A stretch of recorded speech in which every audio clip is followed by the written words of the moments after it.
I want to start off this video with an apology because this playthrough, not really the playthrough, but the video editing is going to be really clumsy because it took me well over an hour to get this guy. This is the first elusive target for Hitman, and I was nervous as hell because they they stress that if you mess this up, you're not getting another chance. If you die, he gets away. If you don't finish it before the time limit, he gets away.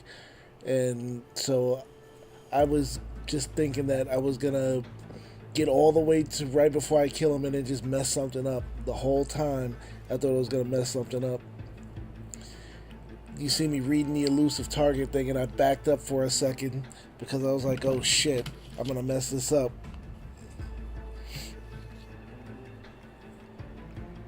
And they said that there could be clues with the briefing. That's why I went back to this.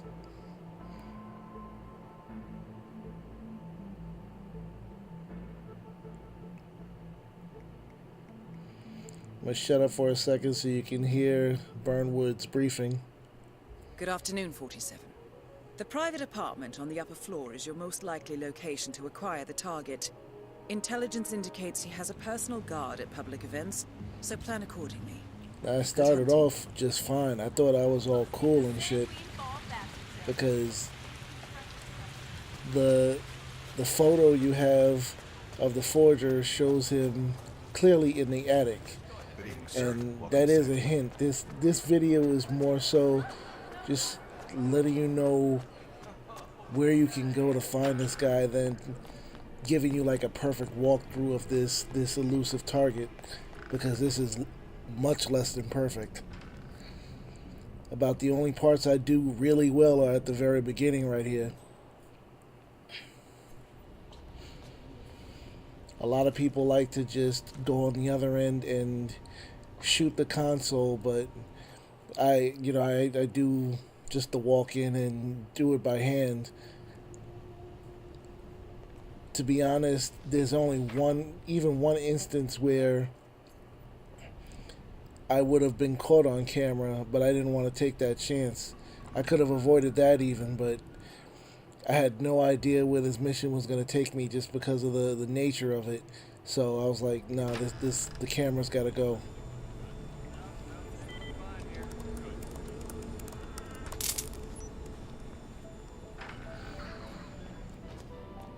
And you see me pick up here. I'm about to pick up the palace staff disguise. I really didn't need it because I've made it from the basement all the way to the attic without a disguise before. But again, I was really trying to not mess this up, so I didn't want to be seen by anybody. And 47 must have the TARDIS inside his pockets, because by the end of this mission I had so much shit in there. I picked up the palace key. It did come in handy, but you don't really need it for this mission. If you're in the basement, I recommend picking it up though.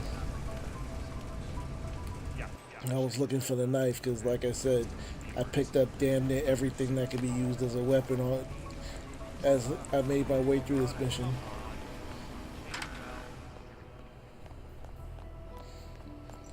Now, if you've played through killing Novikov and Margolis, then you know right here you gotta be quiet.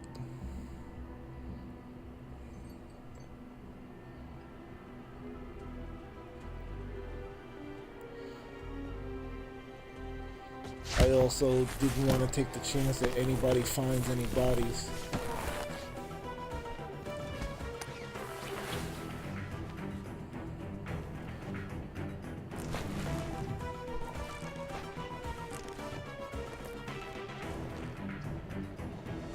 I would not want to be one of these guys getting dragged around. I don't know how he doesn't snap their necks dragging them down these steps.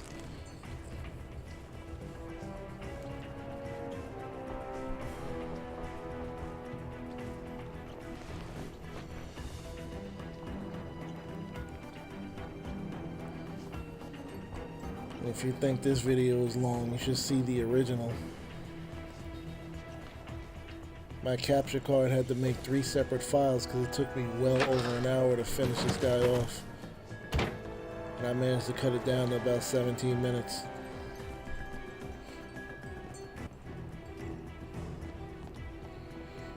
The reason why it took so long is because I just could not find him.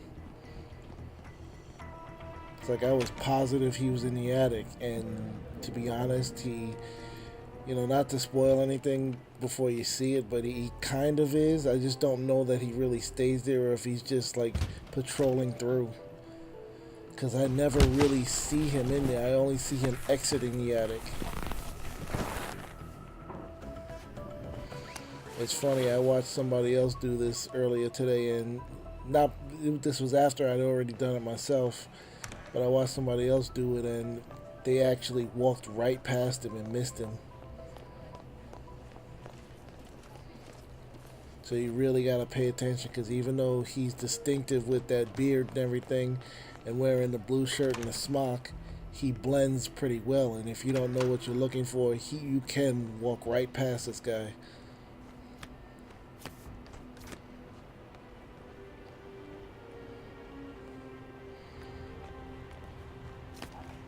So I'm making my way to the attic here, and some of the cuts is just to show like the different disguises that I used, because right here, this is the beginning of a whole clusterfuck. I spent so much time in the attic mainly because I was running from guards that I had alerted. I compromised, I think, at least 3 disguises.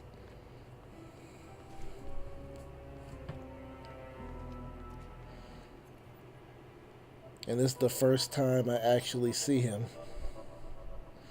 That's him right there. And there's his bodyguard.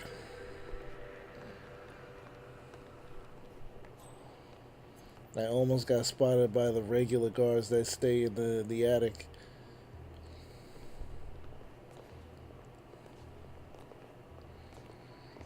You see how gingerly I'm following them.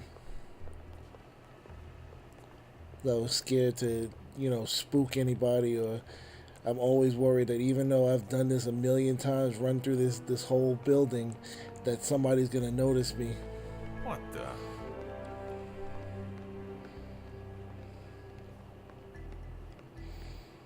Even though this auction staff disguise pretty much fools everyone. The only time you have to worry about anything is when you're doing an escalation contract, because a lot of times they'll make it so that people notice you no matter what. But everybody's fooled by this one pretty much. I don't know why I walked around the other way. I didn't want to follow them too closely.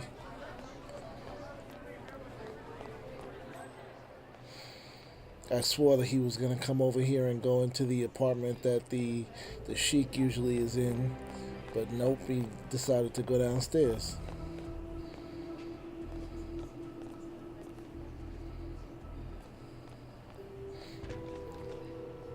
I love how casually this guy's carrying a machine gun and walking into a crowd of people.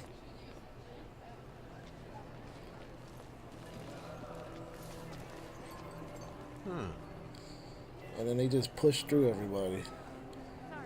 And see, again, I got spooked. I'm like, nope. Let me walk around. Hey. I have no idea where the bodyguard went or how I got in front of him right here.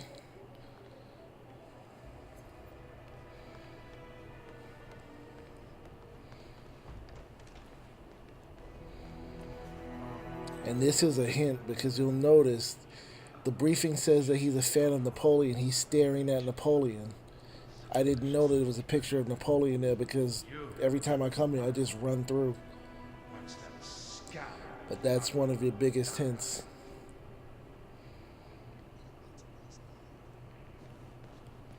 So I was like, yeah, this is my best chance. I'm taking him out.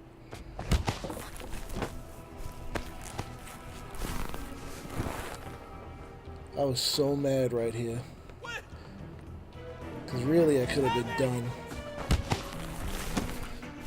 But this guy sees the freaking bodyguard's body. Now I take him out. Already, the forger's head is way ahead of me. And I'm like, I'm going to fucking lose him. But instead I decided, you know, I gotta hide these bodies because, you know, God forbid somebody finds them. And I wasted a lot of time, you know, picking up this gun, picking up these two bodies and hiding them. I kind of wish I had, you know, done this just so you could see the full path that this guy walks, because I have no idea how he even gets back up to the attic, but I probably would have been able to follow him anyway because I have a freaking small arsenal in my pockets. You know, they frisk you on the second floor.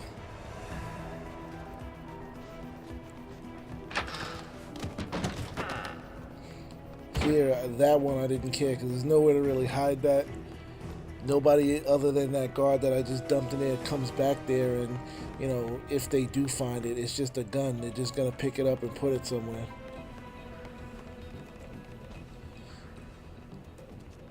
This part, I left it in because I felt kind of, you know, James Bondish right here.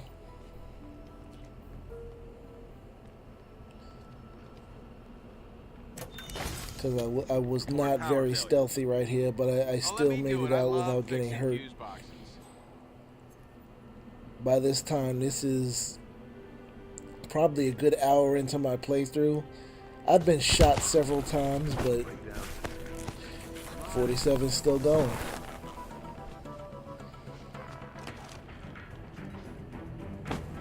These guys, the same guys previously had seen me and were like trying to gun me down. I swear about 12 guards were in this attic because of all the ruckus that I had caused. So I was like, these guys are definitely getting silenced. Because we saw earlier, this is the door that the forger had come through before. So I was like, I don't want him to see these bodies.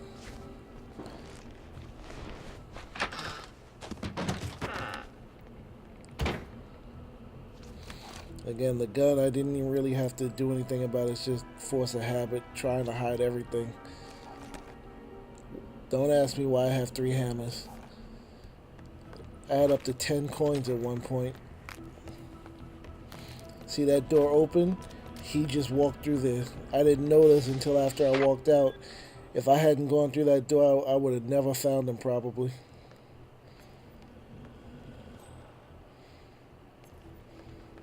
I just happened to look down and saw him.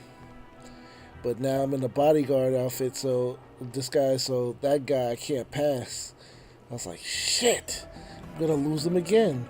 But then I remembered where he goes, so I figured there is another way downstairs.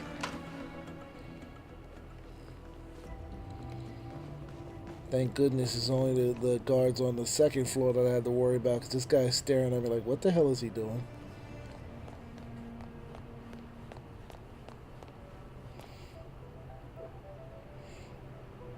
I was about to jump on the wrong pipe.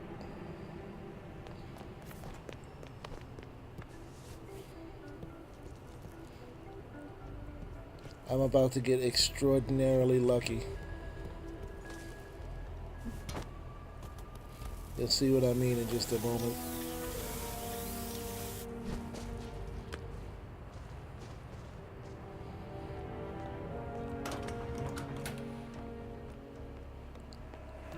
I was about to go get the palace staff outfit, but I was like, nope. Let me run back there and just wait for this guy.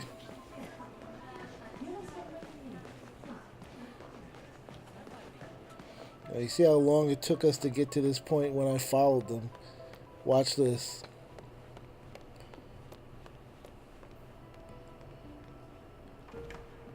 This freaking guy's right behind me. I was like, you are not making it out of this room.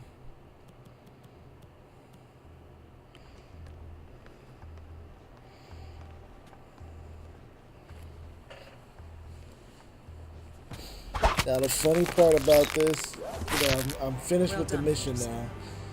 At this point, I don't care about hiding his body. I just want to drag it to the back of the room because even if somebody comes in here, by the time they get all the way back there, I'll be gone. And while I had played through, like I said, you saw just from the weapon wheel how much shit I picked up. I had also picked up the Palace Master Key. Not the Palace Master Key, the Speedboat Key. I was like, yeah, I'm going to make a fancy exit. Then I was like, you know what? I'm not even trying to get caught by anybody. I was about to go through the front door there. I was like, I'm not chancing that either. I ran through here earlier and nobody even cared, so I'm running right back through here. Sir?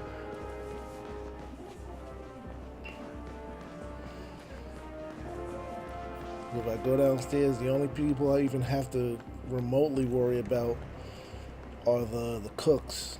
And I don't care if they report me at that point.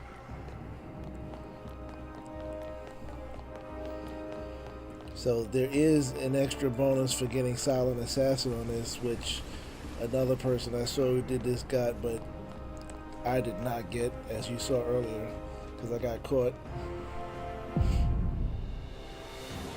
And I accidentally killed one person. But I made it through. That's the first elusive target, and the forger is dead. Thanks for watching, guys.